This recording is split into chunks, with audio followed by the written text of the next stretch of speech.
Bienvenue à toutes et à tous sur le podcast À pleines dents. Je suis Laura et je suis ravie de vous accueillir pour ce huitième épisode.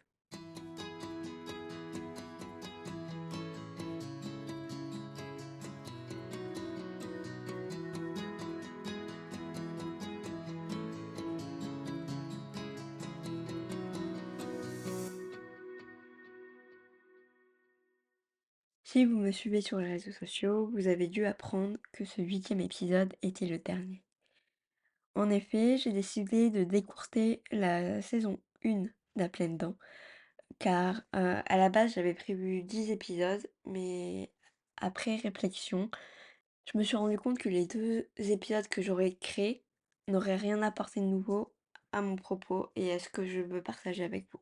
Donc c'est une décision qui n'a pas été facile, car ça me fait quelque chose d'écourter cette saison et de vous quitter pour peu de temps en réalité, car une saison 2 arrive au premier trimestre 2025.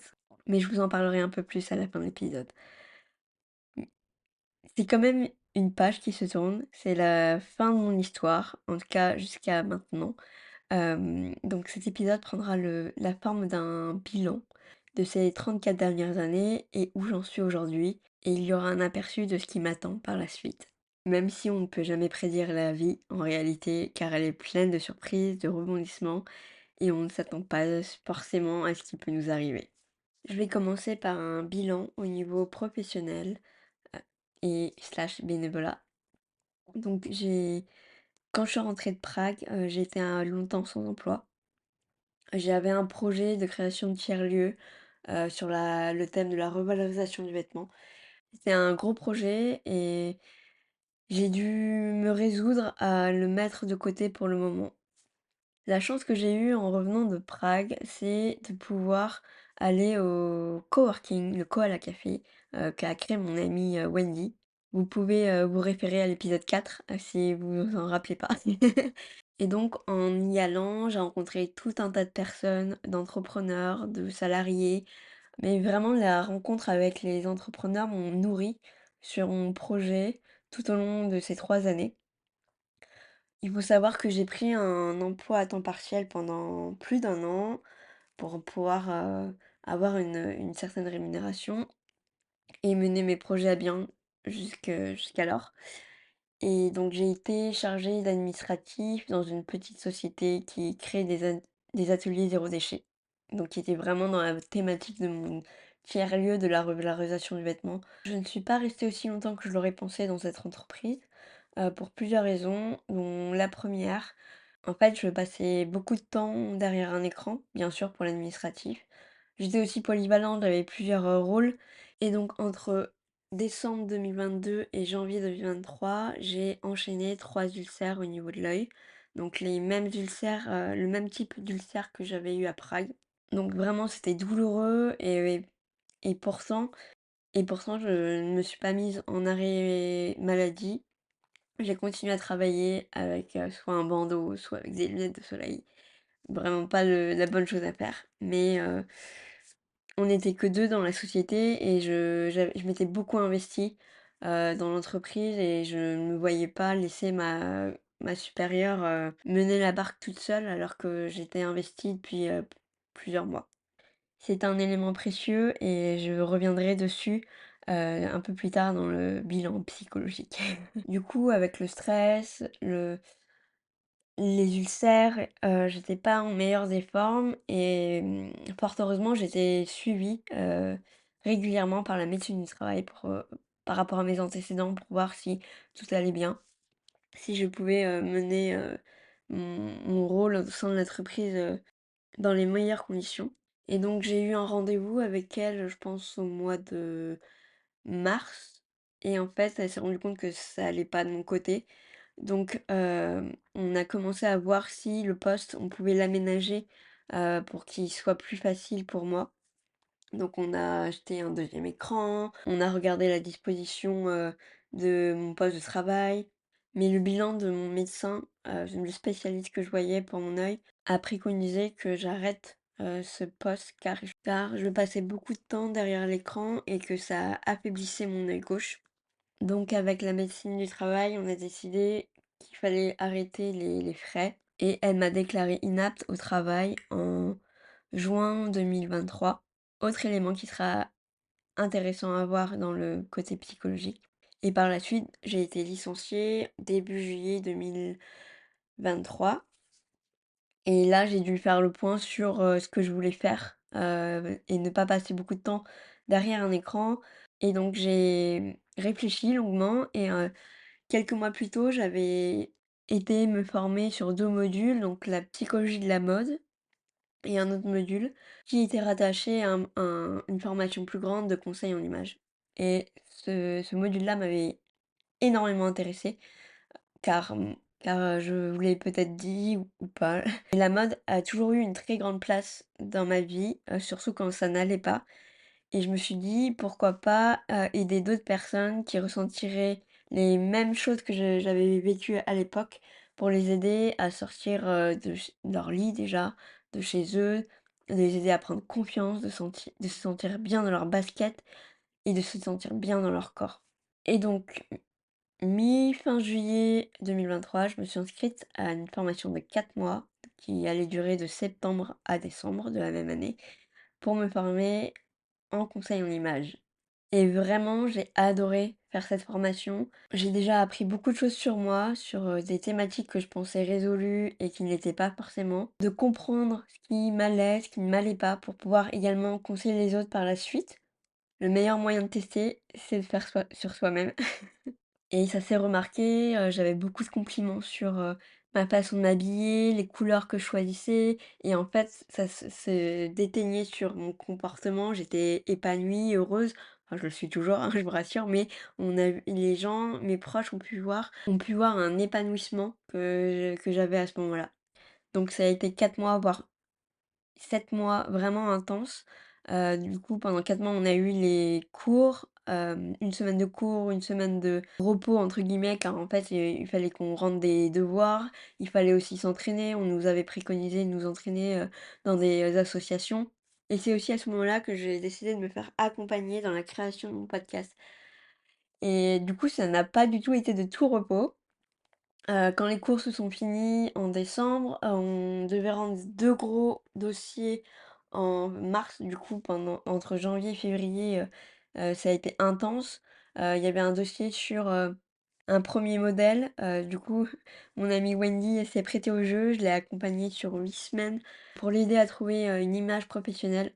En réalité, c'est vraiment elle qui m'a aidée à pouvoir, finir mon dossier et un autre, gros dossier sur, comment envoyer notre future entreprise, que ce soit au niveau de la communication, du business model, des propositions, des offres.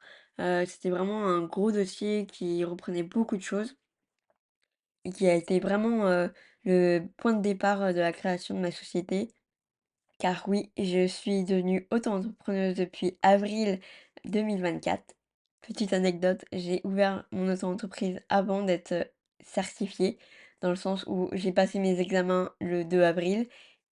Le 3, j'ouvrais ma société. Et le 16 avril, on m'informait que j'avais obtenu ma certification.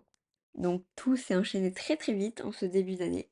Car entre-temps, au niveau bénévolat, je me suis impliquée avec les Aguerris. C'est une association d'adultes qui ont guéri d'un cancer pédiatrique, tout comme moi. Et je suis aujourd'hui membre du conseil d'administration.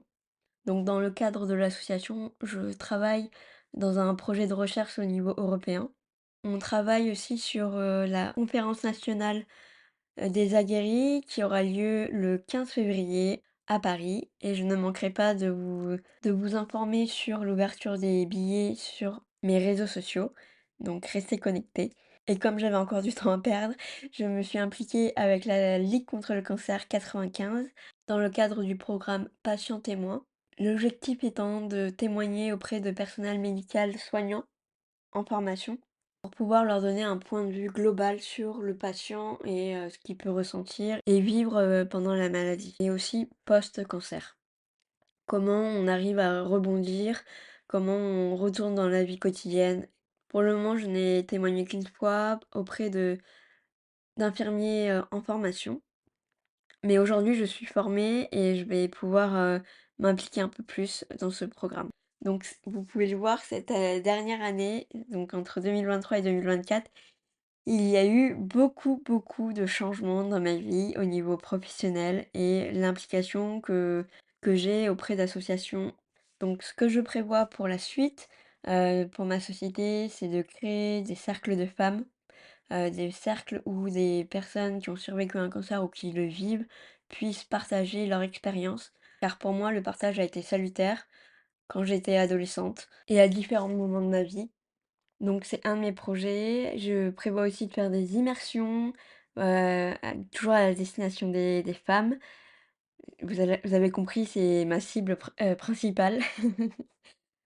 Voilà, ça c'est ce que je prévois en tout cas pour, l'Oracle, qui est le nom de ma société. L'Oracle pour, Laura, clé, donc c'est un jeu de mots et aussi en faisant référence, à ma passion pour la mythologie grecque. Donc l'oracle qui était la réponse divine, que donnaient les dieux aux humains. Au niveau bénévolat, je compte toujours m'impliquer de plus en plus dans multiples projets et je dois avouer que certaines personnes pourraient croire que je me concentre beaucoup sur le cancer, beaucoup trop, et que je devrais me concentrer sur autre chose. Mais en fait, c'est le sens que j'ai donné à ma vie. J'en parlais récemment avec d'autres anciens patients. Et en fait, c'est le sens que j'ai donné au cancer que j'ai vécu. C'est de pouvoir maintenant partager, euh, aider les personnes qui vivent que j'ai vécu et de pouvoir les aider au mieux pour traverser cette épreuve, ces épreuves.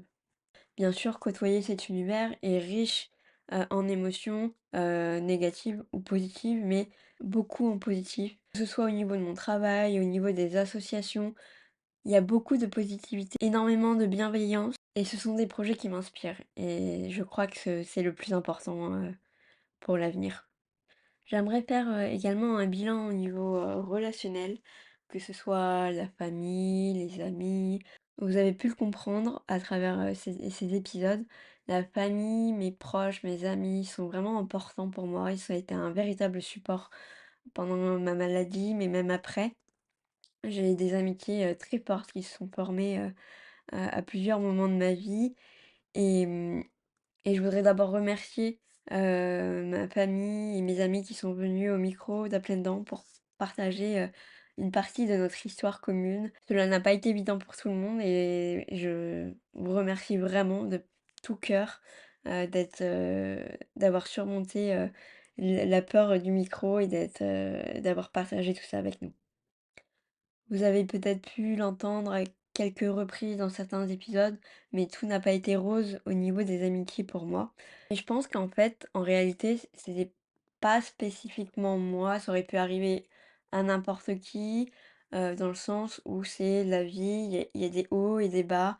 On peut pas s'entendre avec tout le monde. Il y a certaines personnes qui sont faites pour rester juste une saison dans notre vie et d'autres qui sont faites pour rester plusieurs saisons, plusieurs années, toute une vie. Et c'est OK. C'est en fait, il faut profiter du moment présent, de ce que vous vivez, que ce soit bon ou mauvais. Si c'est mauvais, on apprend pour les prochaines fois, pour améliorer les relations qui arrivent par la suite. Je vous rassure, ça m'a pris pas mal de temps avant d'arriver à cette conclusion et passé beaucoup de temps à pleurer dans mon coin parce que j'étais triste une amitié se termine, une amitié n'allait pas dans le sens où je voulais. C'est la vie. Et adolescente, bien sûr, certaines amitiés, se sont arrêtées parce que, j'étais en traitement, que je pouvais pas les voir. On était jeunes, on était très jeunes, donc c'était difficile pour tout le monde de continuer, les amitiés, qu'il y avait. Et plus tard, aucune amitié s'est véritablement arrêtée, à cause de ma maladie, à cause, de mon visage ou voilà. Comme tout le monde, j'ai fait des erreurs, je ne suis pas parfaite. J'ai mis fin également à des amitiés qui pouvaient être nocives pour moi. Je suis quelqu'un qui peut être très patiente, mais si on dépasse les limites à plusieurs reprises, je n'hésite pas à mettre fin aux amitiés, car ce n'est rendre service à personne, déjà à la personne qui est en face, car en fait, à force, on porte un masque, et aussi à soi-même, parce qu'en disant oui aux autres, on dit non à soi-même. Au niveau de ma famille, je suis toujours chez mes parents, j'habite toujours chez mes parents. C'est pas facile tous les jours, car je suis quelqu'un de très indépendante. Ma mère peut être couvente, mais ce qui est normal par rapport à tout ce que j'ai vécu. J'attends d'avoir un revenu stable et confortable pour pouvoir me trouver un logement. Je vois régulièrement mes sœurs, mais on essaye du moins parce qu'on a vraiment des agendas très chargés toutes les 3. Moi par mon activité, ma sœur également, celle qui est sur Paris, Marie et Charlotte qui a sa petite fille, donc c'est pas facile tous les jours de se rencontrer, mais on communique beaucoup sur, WhatsApp pour, se demander des nouvelles et pour, parler de nos états d'âme et de tout ce qui va bien, des bonnes nouvelles également. Enfin voilà, on est quand même assez proches, je dois l'avouer. Ce qui n'a pas toujours été le cas comme vous avez pu l'entendre, quand j'étais malade, quand j'ai été à l'étranger et aujourd'hui je m'implique vraiment dans cette relation, je veux vraiment pas rompue et du coup toutes les 3 on travaille vraiment dessus et puis je dois dire, qu'avoir, un bébé au sein de la famille, ça permet de maintenir les liens, pour ce que je dis souvent à notre sujet, c'est que avant notre groupe familial était rempli de photos de nourriture. Aujourd'hui, elle est remplie de photos, de notre, petit trésor. Et je vous en parlais, dans l'épisode précédent, du coup, au niveau sentimental, parce que ça fait partie du relationnel, bien sûr. Donc j'ai commencé à avoir une vie sentimentale en 2017 quand j'étais à Salzbourg. Ça a continué un peu quand j'étais à Prague, mais depuis mon retour de Prague, j'ai fait le choix de me concentrer sur, moi-même, de d'enlever, comme je disais, dans un épisode précédent, les cailloux qu'il pouvait y avoir dans mes chaussures pour pouvoir avancer au mieux et pour cela, je me voyais pas m'impliquer, au niveau sentimental. C'est encore le cas aujourd'hui, bien sûr, si ça arrive, j'inclurai la personne dans ma vie, mais comme le dit si bien ma psychologue, où je placerai cette personne, ça reste à voir. Avec toutes mes activités en ce moment, c'est vrai que ce serait un peu compliqué, mais pas infaisable. Je pense que j'ai encore, besoin de travailler sur moi-même et sur les projets que j'ai avant de pouvoir, impliquer une autre personne, au quotidien dans ma vie. C'est un choix, personnel, et pour le moment, je suis totalement en accord avec celui-ci. Bien sûr, il y a des moments où je me dis: «Ça serait bien d'avoir quelqu'un», surtout quand les proches, les amis, commencent à se marier, à avoir des enfants. Mais en fait, on a tous notre chemin à faire et c'est pas forcément au même rythme que les autres et c'est totalement OK. Et petite révélation, je crois pas l'avoir fait, dans les épisodes précédents, mais pour moi, ça serait compliqué d'avoir des enfants. Je ne pourrais pas en concevoir naturellement, donc je devrais passer par une PMA et en fait, c'est surtout que je devrais faire appel à un don d'ovocytes. Donc je l'ai su très tôt dans ma vie et c'est quelque chose, avec lequel je suis OK et j'envisage même d'adopter quand je me serai un peu posée.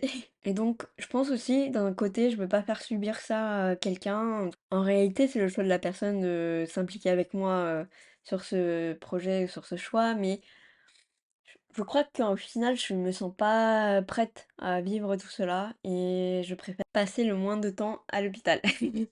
Et du coup, on va passer justement au bilan santé.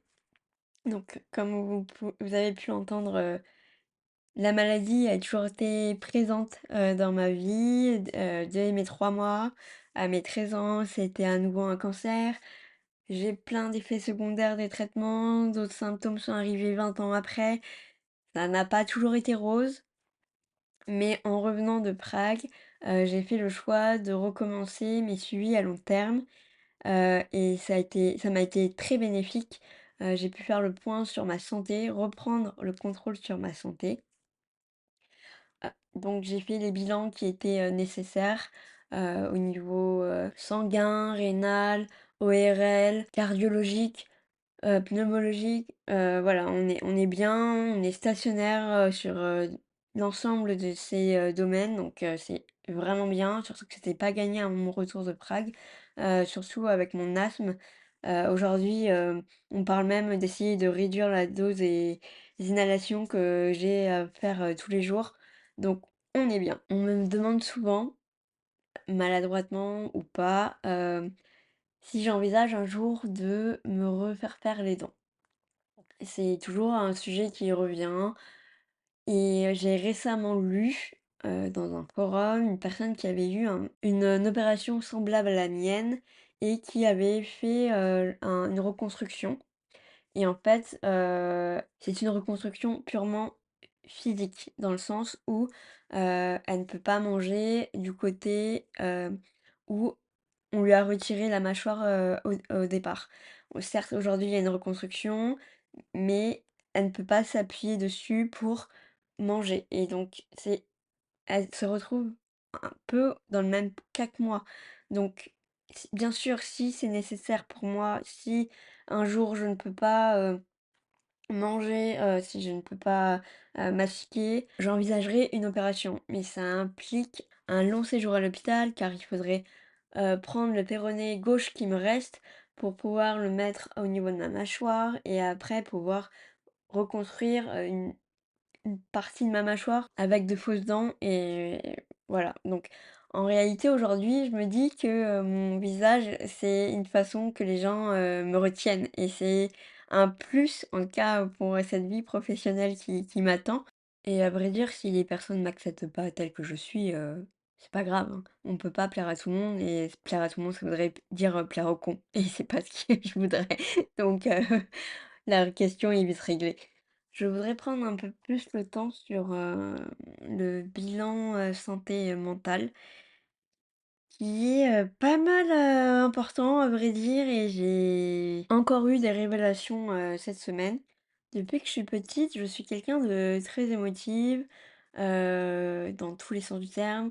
Je peux être très vite en colère, très vite triste, j'ai vraiment mes émotions qui sont, exacerbées et je ne comprenais pas pourquoi. Il y a quelques années, quand j'étais à Prague, j'ai compris que j'étais hypersensible, mais je l'ai un peu mis dans un coin, car j'avais, des choses à vivre et je voulais pas vraiment me pencher sur la question. Là, cette semaine, je me suis rendu compte que c'était un pan important de ma vie, en fait, que c'était un peu, connaître son mode d'emploi, de voir, comment, je réagis pour, pouvoir interagir avec les autres. Et donc je suis quelqu'un de très émotif et je peux être très vite dérangée par un bruit, je peux être très vite sensible à une odeur. Des fois, j'ai l'impression de ressentir des choses aussi au niveau énergétique. Petite anecdote, j'étais en voyage à Budapest et en fait, à un moment, je suis devenue blême. On était en train de visiter un monument avec une amie et je suis vraiment devenue blême, faible à un moment donné et en fait, en faisant, quelques pas de plus, on a lu une inscription comme quoi, il y avait pas mal de personnes qui étaient enterrées ici par rapport à un tel événement et c'est pas la première fois que ça m'était arrivé de ressentir quelque chose dans un cimetière, dans ça peut sembler perché, mais en fait, je pense que c'est vraiment lié à tout ce qui est émotion, en tout cas de mon côté. J'essaie de maîtriser ma colère, mais quand je suis en colère, elle est décuplée, j'ai l'impression. Ma tristesse aussi, ma joie également. Par exemple, quand j'apprends une mauvaise nouvelle ou quand j'ai une déception, j'ai besoin vraiment d'un temps pour moi, pour souffler, pour comprendre ce qui m'arrive. Je rumine, j'ai des idées noires. Ça et en fait, aujourd'hui, je me donne 3 jours pour, avoir ces idées un peu, noires, ruminer et au bout de ces 3 jours, je remonte du fond de la mare. Parce que moi, j'ai toujours cette image, quand je vais pas bien, je me noie, enfin, je vais jusqu'au, fin fond de la mare et au bout des 3 jours, je redonne un gros coup de pied pour remonter et voilà, en fait, mon idée dans cela, c'est que mes déceptions, les mauvaises nouvelles que je peux avoir ne prennent pas le pas sur la vie de mon quotidien. Ça, c'est mon mode d'emploi, c'est celui que je me suis donné pour pouvoir avancer au mieux. C'est à chacun son mode d'emploi. J'ai très récemment, j'ai entendu une personne qui avait donné son mode d'emploi, à ses proches, qu'elle a été malade et c'est une idée qui me paraît vraiment intéressante parce que, bah, du coup, elle sait comment elle est et elle dit aux gens, ses limites et comment elle peut interagir avec eux, à quel moment et je trouve ça super. Si tout le monde pouvait un peu le faire, ça empêcherait de grands quiproquos, je pense, et des gros problèmes. Et je pense que en fait, j'ai vécu aussi des traumatismes, enfin, je pense, j'en suis sûre. Le cancer lui-même a été un traumatisme et je m'en suis rendu compte que très récemment et en fait, pendant très longtemps, j'étais en mode survie et en fait, je pense que c'est pour ça que Salzbourg a été aussi, salvateur pour moi parce que je n'étais plus en mode survie, je me laissais aller par le flot, j'avais confiance à la vie et je vivais les choses pleinement. Et en fait, c'est ça aussi, je me rends compte que j'aime avoir le contrôle sur les choses. Et en fait, c'est paradoxal, mais comme je n'ai pas eu le contrôle sur ma maladie et comment elle a interagi dans mon corps, en fait, pour moi, il me semble primordial d'avoir le contrôle sur un maximum de choses.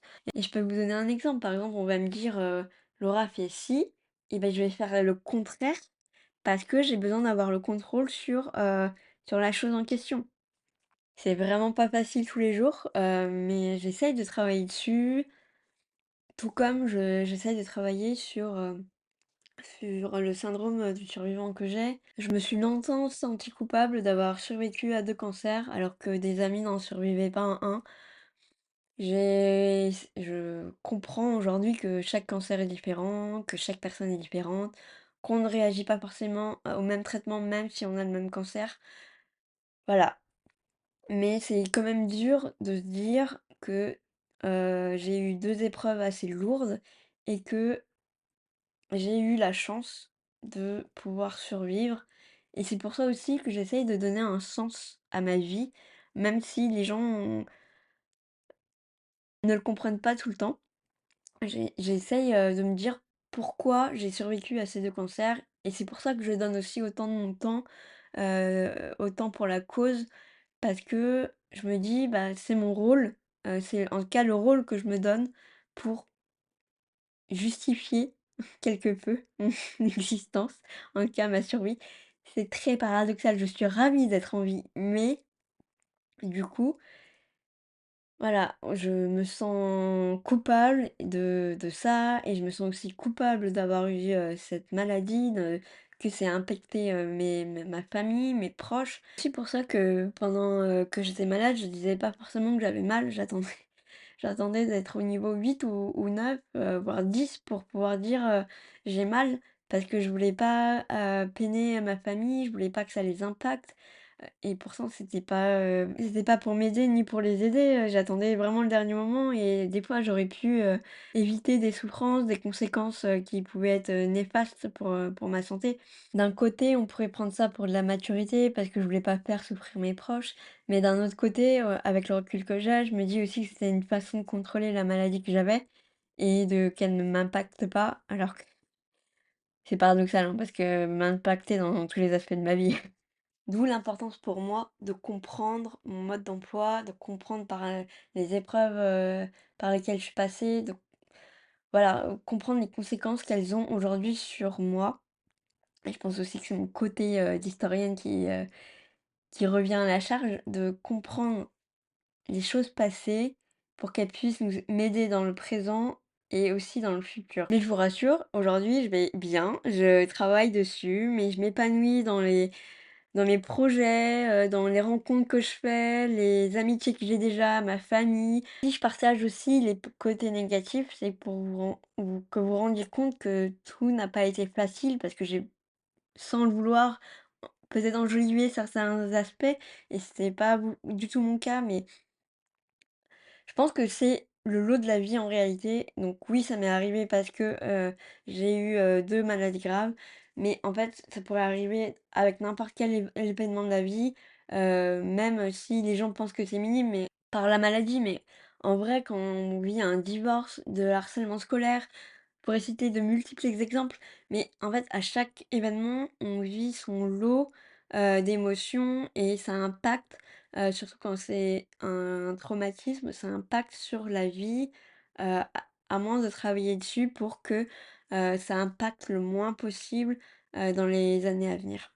Et je travaille aussi beaucoup sur le transgénérationnel, parce que je pense qu'aussi quelque chose qui a pas été résolu dans le passé peut arriver, dans le présent et c'est pour ça aussi que j'aimerais couper tout ce qui est mauvais, de mes ancêtres jusqu'à moi pour que éventuellement je ne le transmette pas à ma nièce, que je le transmette pas à mes futurs enfants si j'en ai. Voilà, je veux que ça s'arrête avec moi mais ça, c'est mon avis personnel, bien sûr, sur la question. Tout est personnel.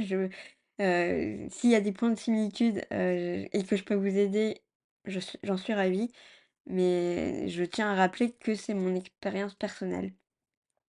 Et c'est la meilleure des transitions pour, arriver au bilan du podcast. Ce podcast m'a énormément aidée, ça m'a apporté beaucoup plus que je l'imaginais. J'ai fait une thérapie sur moi-même à chaque, fin d'épisode. Ça m'a permis de dévoiler certaines choses à mes proches que je n'osais pas avouer, eux aussi, inversement. Hem L'accueil que vous avez fait à ce podcast, les retours que vous m'avez faits sont juste magiques. Je ne pourrai jamais vous remercier suffisamment pour tout ce que vous m'avez apporté et aujourd'hui, en fait, je pense que j'ai fait le tour sur ma parole, sur ce que j'avais à apporter et en fait, je veux donner la chance à d'autres personnes de d'avoir la parole et c'est pour ça que dans la saison 2, j'accueillerai, d'autres aguerris, donc des membres de l'association dont je fais partie pour venir témoigner sur des thématiques particulières, à notre vécu et aux conséquences qu'elles peuvent avoir, sur leur vie d'aujourd'hui et donc on co-construira cette, saison 2 avec les aguerris, mais en attendant, je me forme avec, Ecofactory dans le programme Puzzle pour mener à bien cette saison 2 pour trouver, mon mode de fonctionnement, comment j'interviewerai, les personnes en face de moi et j'en suis ravie. J'ai je vous en dirai plus également sur les réseaux sociaux, donc restez connectés et voilà, cet épisode est très court par rapport aux autres. C'est peut-être le plus difficile qui m'a été donné de faire et hem et je pense que je vais verser ma petite larme. Désolée, mais merci vraiment pour, tout ce que vous m'avez apporté au cours de ces 8 mois et j'espère que vous serez là également pour la saison 2, mais je vous en dis plus prochainement, toujours sur mes réseaux. Donc prenez soin de vous vraiment et à très vite.